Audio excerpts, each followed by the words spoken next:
लुट रही है बेटियों की आबरू भरे बाजार। कहाँ गए जो कहते थे मैं भी चौकीदार। कहाँ गया बाबा का वो बुलडोजर जो उजाड़ देता है गरीबों के आशियाने। यूपी में दूरबीन लेकर भी अपराधियों को ना ढूंढ पाने का दावा करने वाले गृह मंत्री अमित शाह को नहीं दिखाई देते बगल में बैठे रेपिस्ट, नहीं दिखाई देते किसान को कुचलकर मार देने वाले अपराधी। ये दर्द है कांग्रेस की राष्ट्रीय प्रवक्ता डॉली शर्मा का। इन मुद्दों को लेकर वे आज मेरठ में प्रेस कॉन्फ्रेंस में योगी, मोदी और अमित शाह पर खूब गरजी। पश्चिमी उत्तर प्रदेश में कांग्रेस द्वारा लोकसभा चुनाव के शंखनाद करने के सिलसिले में तैयारियों का जायजा लेने पहुंची डॉली शर्मा बनारस हिंदू विश्वविद्यालय में छात्रा के साथ गैंग रेप के आरोपियों के घर बाबा का बुलडोजर न चलने को लेकर बेहद गुस्से में नजर आई। उनका कहना था कि पूरे देश में जहां कहीं भी बहन बेटियों की आबरू पर आंच आती है, उनकी असमत को रोंदा जाता है, आखिर क्यों उसमें भाजपाइयों के हाथ रंगे हुए पाए जाते हैं।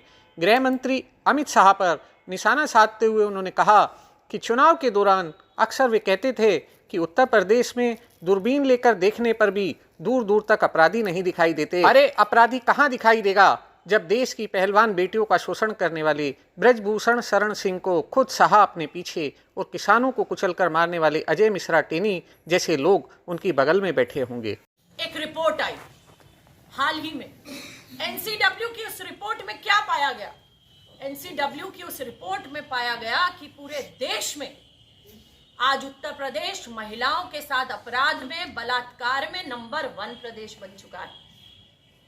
ऑनलाइन केसेस की अगर मैं बात करूं, सिर्फ ऑनलाइन केसेस की, तो 26,259 केसेस में से 16,168 केस पूरे देश में मात्र उत्तर प्रदेश में है। मात्र उत्तर प्रदेश में आधे से भी ज्यादा केस।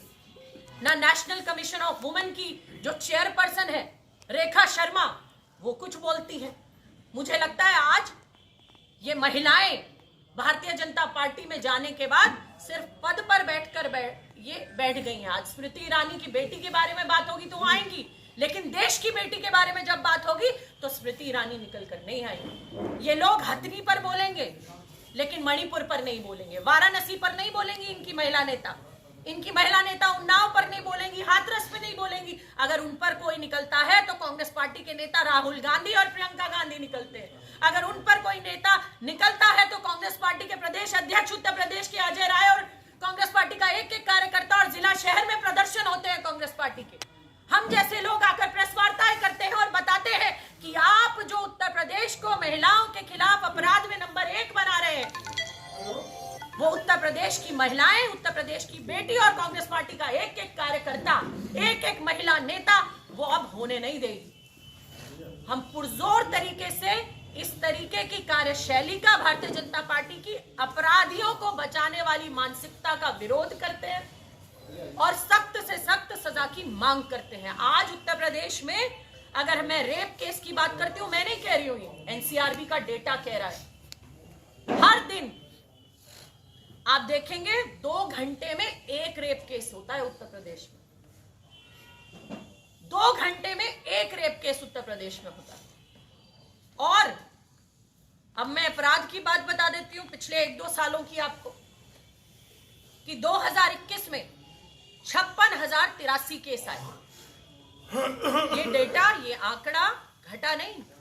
योगी जी की सरकार है, दूरबीन लेकर भी अपराधी ढूंढने से नहीं मिलता, कोसों कोसों अपराधी नहीं मिलता, ऐसा हमारे गृह मंत्री जी ने कहा था। लेकिन मैं गृह मंत्री जी को आप सबके माध्यम से ये कहना चाहती हूँ, अपराधियों को दूरबीन लेकर ढूंढने की जरूरत नहीं है। अमित शाह जी, आपको, आप बगल में अपराधी लेकर घूमते हो, आपके पीछे ब्रजभूषण शरण सिंह बैठते हैं संसद में, आपके बगल में अजय मिश्रा टेनी बैठते हैं, किसानों को रौंदने वाले, उनको समर्थन करने वाले, खुले तौर पर जान से मारने की धमकी देने वाले। आपको दूरबीन लेकर अपराधियों को ढूंढने की क्या जरूरत है? आप तो बगल में अपराधी लेकर संसद में बैठते हैं, लोकतंत्र के मंदिर में बैठते हैं और वहां से देश की बेटियों को भड़काते हैं और धमकाते हैं। सही शब्द, आप वहां से देश की बेटियों को धमकाते हैं कि एफआईआर भी करोगी तो कोई फायदा होने वाला नहीं है। जब देश के लिए मेडल और पदक लाने वाली बेटियां सड़क पर घसीटी जाती हैं तो सोचिए आम बेटी का आज एक एफआईआर रजिस्टर करने में और ऐसे सनसनीखेज अपराध करने वालों के प्रति क्या दिल में डर बैठ गया होगा। आज देश की बेटियां डरती हैं।